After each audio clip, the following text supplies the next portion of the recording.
नमस्कार, मैं ऋचा शुक्ला, डाइट प्रवक्ता, समाज कार्य, जिला बस्ती। बच्चों, आज हम लोग डीएलएड फोर्थ सेमेस्टर के टॉपिक राष्ट्रीय एकता के प्रतीक के बारे में पढ़ेंगे। तो जैसा कि हम सभी जानते हैं कि राष्ट्रीय प्रतीक का हर देश के लिए बहुत ही बड़ा महत्व होता है, क्योंकि इन्हीं प्रतीकों के माध्यम से वह राष्ट्र विश्व में जाना माना जाता है। उसके अस्तित्व की पहचान इन्हीं प्रतीकों से होती है। राष्ट्रीय प्रतीकों का हर देश के लिए बड़ा ही महत्व है, क्योंकि इन्हीं के माध्यम से वह राष्ट्र विश्व में माना जाता है। उसके अस्तित्व की पहचान इन्हीं प्रतीकों के माध्यम से होती है। राष्ट्रीय महोत्सवों के अवसर पर यह प्रतीक समूचे देश को एकता के सूत्र में बांधते हैं और भारत जैसे विविध धर्मावलंबी राष्ट्र के लिए उसे भावात्मक एकता के साथ बांधने में राष्ट्रीय प्रतीकों की भूमिका बहुत ही महत्वपूर्ण है। तो ऐसे में हम सभी की जिम्मेदारी है कि हमारे देश के जो प्रमुख राष्ट्रीय चिन्ह हैं उसके बारे में हम जानें, उसके महत्व को जानें और उसके अर्थ को भी जानें। भारत के राष्ट्रीय प्रतीक भारत देश का प्रतिबिंब है और दुनिया में भारत की अलग छवि बनाने में मदद करते हैं। ये दुनिया की सकारात्मक विशेषता को भी प्रदर्शित करते हैं। तो आज के इस चैप्टर के माध्यम से हम सभी अपने राष्ट्रीय प्रतीक के बारे में, इसके अर्थ के बारे में अध्ययन करेंगे। राष्ट्रीय एकता के प्रमुख प्रतीक के बारे में हम लोग बात कर रहे हैं।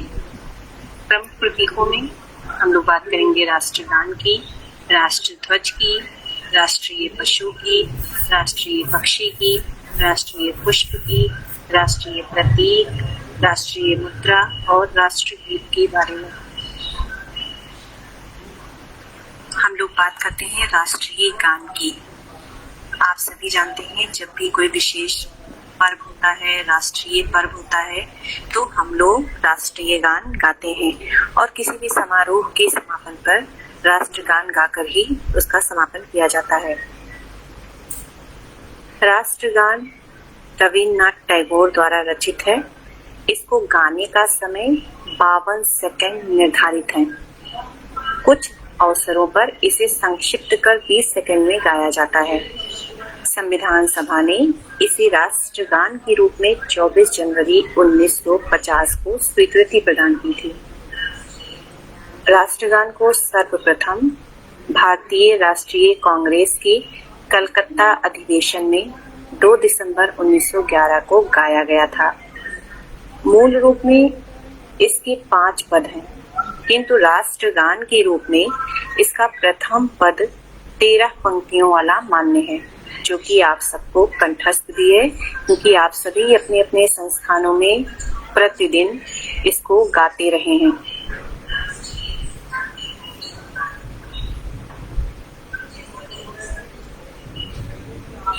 स्वतंत्र एवं लोकतंत्रात्मक धर्मनिरपेक्ष भारत देश के विभिन्न राष्ट्रीय प्रतीकों में राष्ट्र ध्वज का सर्वाधिक महत्व है।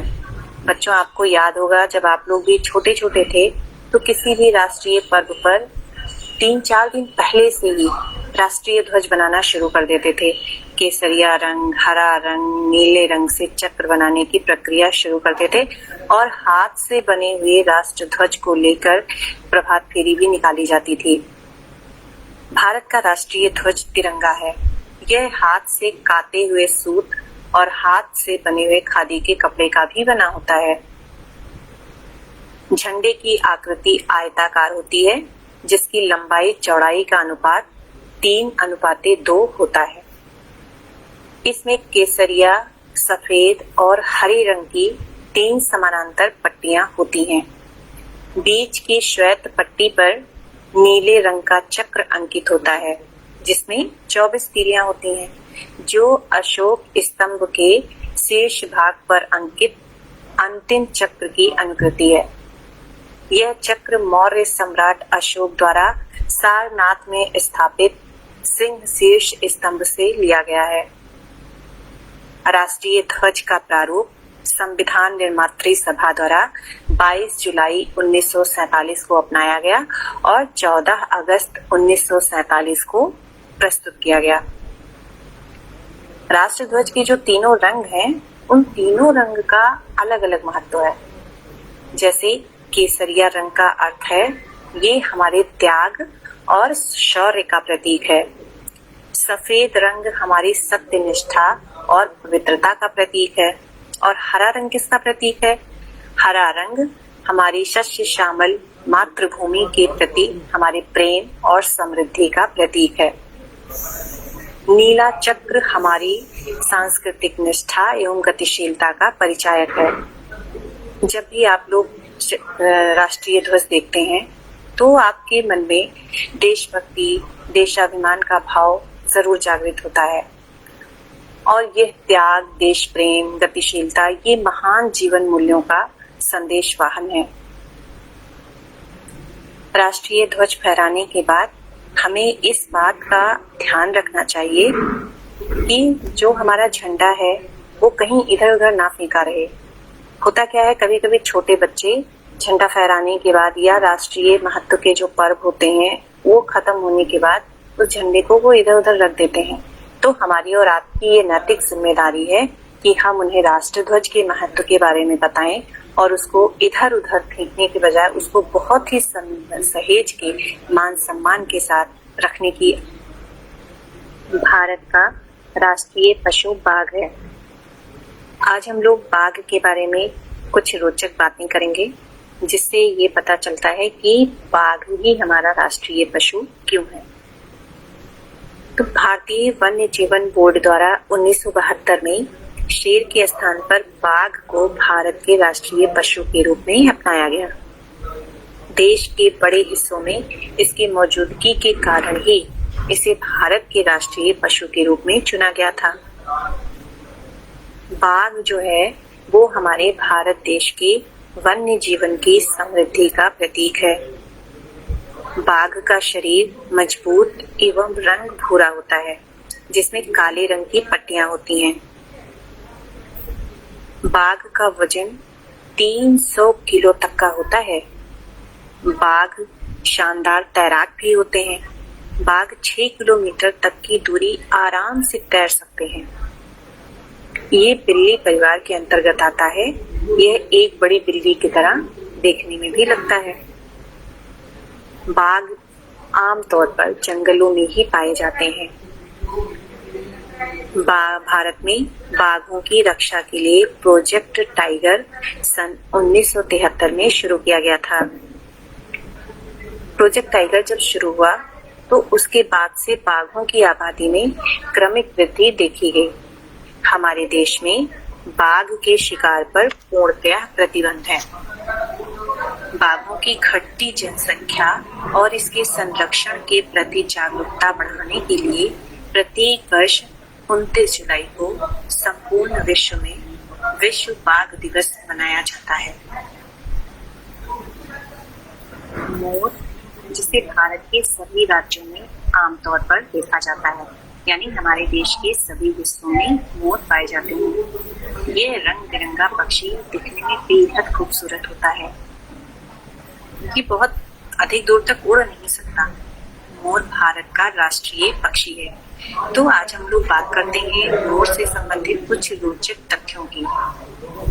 मोर प्राचीन काल से ही श्रेष्ठता और सुंदरता का प्रतीक माना गया है और प्राचीन काल से ही मोर पंख को मुकुट और सिंहासनों पर लगाया जाता रहा है। बच्चों, आप लोग भी कभी न कभी मोर का पंख अपनी किताब में रखे होंगे या घर की सजावट में उसका इस्तेमाल किए होंगे क्योंकि वो देखने में बहुत ही सुंदर लगता है। मोर से संबंधित एक रोचक तथ्य यह है कि प्राचीन समय के बड़े बड़े विद्वान और कवि मोर पंख में स्याही भरकर अपनी लेखन कला को प्रदर्शित करते थे।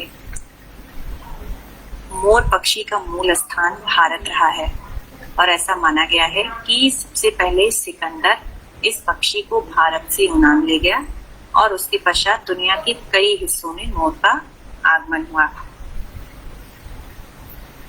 एक स्वस्थ मोर जो होता है उसका वजन 5 से 7 किलोग्राम तक होता है। और इसका जीवन काल 20 वर्ष तक होता है। मोर सर्वाहारी पक्षी होते हैं। ये अनाज, बाजरा, फल, सांप, छिपकली, कीड़े मकोड़े सब कुछ खाते हैं। भारत में मोर के शिकार पर पूर्णतः प्रतिबंध है।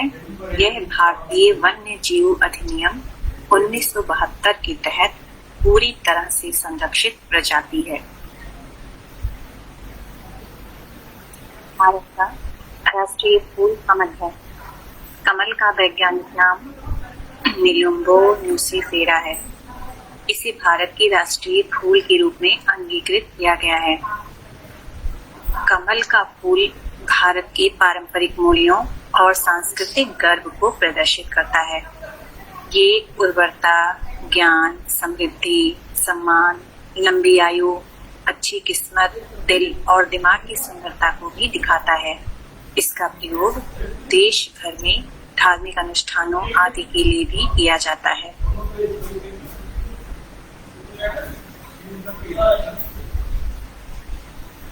भारत का राष्ट्रीय वृक्ष बरगद है, जिसे औपचारिक रूप से फाइकस बेंगालेसिस के नाम से जाना जाता है।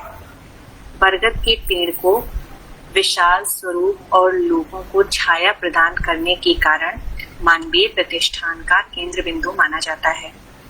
आप लोगों ने देखा होगा कि आपके गांव में या शहर के आसपास बरगद के वृक्ष के नीचे शाम के टाइम बहुत सारे लोग बैठकर बात करते हैं। वहां पे महिलाएं आती हैं, बहुत सारी पूजा पाठ करते हैं।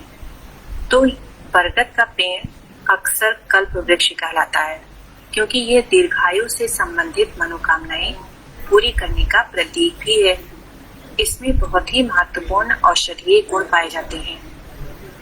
बरगद का पेड़ बहुत बड़ा होता है और आप लोगों ने ध्यान दिया होगा कि यहाँ पे बहुत बड़ी संख्या में पक्षी रहते हैं, घोंसला बनाते हैं और तरह तरह के पक्षी रहते हैं। बरगद का पेड़ बाकी सभी पेड़ों में सबसे मजबूत जड़ें बरगद में ही पाई जाती हैं। बरगद के पेड़ का सांस्कृतिक महत्व भी है। यह हिंदुओं में पवित्र वृक्ष माना जाता है। मंदिरों में ये वृक्ष इसलिए लगाया जाता है कि जो भी पूजा पाठ के लिए भक्त लोग आए उनको छाया मिले। बरगद का वृक्ष आमतौर पर एक अनंत जीवन का प्रतीक है, क्योंकि बरगद की जो उम्र होती है वो बहुत ही लंबी होती है। महिलाएं अक्सर बरगद के पेड़ के पास धार्मिक अनुष्ठान करती हैं, अपने परिवार की भलाई के लिए पूजा पाठ करती हैं। हमारे जो पुराने ऋषि मुनि थे उनको बरगद के पेड़ के नीचे बैठकर ध्यान करते हुए ही चित्रित किया गया है। हिंदू पौराणिक कथाओं के अनुसार यह 3 सर्वोच्च देवताओं का संगम यानी भगवान ब्रह्मा इसके जड़ों में प्रतिनिधित्व करते हैं, भगवान विष्णु जटाओं में विराजमान हैं और भगवान शिव को शाखाएं माना जाता है। बौद्ध विश्वासों के अनुसार गौतम बुद्ध ने एक बरगद के पेड़ के नीचे ध्यान करके बोध प्राप्त किया था और इस प्रकार इस वृक्ष का बौद्ध धर्म में भी बहुत अधिक महत्व है। भारत का राज्य चिन्ह मौर्य सम्राट अशोक द्वारा सारनाथ में स्थापित सिंह स्तंभ से लिया गया है। भारत सरकार द्वारा यह चिन्ह 26 जनवरी 1950 को अपनाया गया।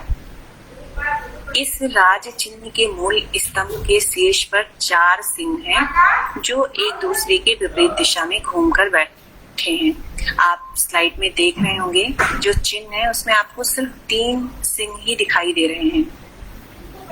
इसके नीचे घंटे के आकार के पद के ऊपर एक चित्रवल्लरी में एक हाथी है।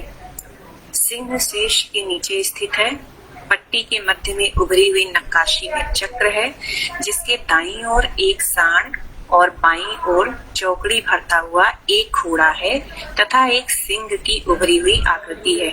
आप लोग इसको ध्यान से देखिएगा और ये सारा जो अभी मैंने बताया इसको उसमें ढूंढिएगा, क्योंकि बहुत सारे एग्जाम में भी ये सारी चीजें पूछी जाती हैं कि उसमें क्या क्या चीजें दिखती हैं। आधार के पद्य को खाली छोड़ दिया गया है। यह संपूर्ण स्तंभ एक ही पत्थर को काटकर बनाया गया है। फलक के नीचे मुंडकोपनिषद से सत्यमेव जयते लिखा गया है, जिसकी लिपि देवनागरी है। भारतीय रुपया भारतीय गणराज्य की आधिकारिक मुद्रा है। प्रतीक देवनागरी रा और रोमन कैपिटल आर का एक सम्मिलित समन्वय है, जिसमें दो समानांतर क्षैतिज पट्टियां हैं, जो राष्ट्रीय ध्वज का प्रतिनिधित्व करते हुए शीर्ष पर चल रही हैं और संकेत के बराबर भी हैं। 15 जुलाई 2010 को भारतीय रुपया चिन्ह भारत सरकार द्वारा अपनाया गया था। इस प्रतीक को डिजाइन किया था उदय कुमार ने, जो कि भारतीय प्रौद्योगिकी संस्थान बॉम्बे से डिजाइन में स्नातकोत्तर हैं। वंदे मातरम यह भारत का राष्ट्रीय गीत है। इसे बंकिम चंद्र द्वारा रचित आनंद मठ से लिया गया है।